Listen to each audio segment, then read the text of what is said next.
Causal loop diagrams are very closely associated with multiple cause diagrams. Both are used to explore and portray the web of interconnected causes and effects in a system of interest, and many of the steps in developing them are similar.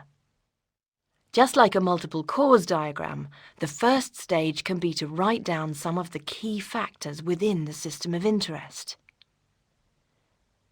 and to indicate the major connections between them with arrows, where a change in one causes a change in the other.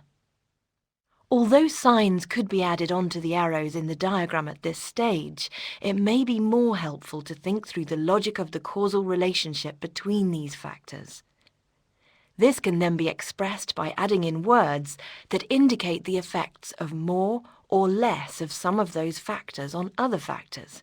For example, less pests can lead to more crop plants. As causal loop diagrams can be the basis of system dynamic models, it's helpful to think of all the factors as variables in a model and to discard factors where variation may not be important. Of course, doing this can make the diagram very complicated, and you may need to produce revised versions to clarify your thinking. For instance, I've taken out arable land as an intermediate factor between crop and human populations, and reverted to not including any words to indicate the nature of the causal relationship. With experience, you won't need to go through this stage. Instead, just think about the key factors and connections, and the nature and direction of the causality by using signs.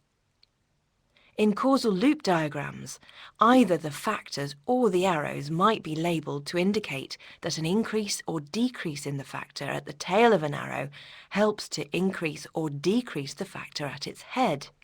This is a major point of difference from multiple cause diagrams.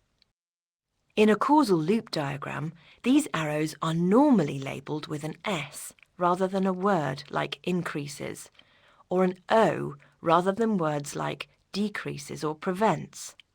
The S means that a change in one factor causes a change in the same direction in the other factor. The O means that the change in one factor causes a change in the opposite direction in the other factor. However, you may come across examples where the S and O are replaced by a plus or positive and minus or negative sign to mean the equivalent causal relationship. Where the labels on a loop are all the same, the loop will be reinforcing and is labelled with an R. Where the labels are different, the loop will be balancing and is labelled with a B. Here some simple loops are shown: 1 reinforcing and 3 balancing. The reinforcing loop shows that increases in the human population cause increases in the area of crops grown.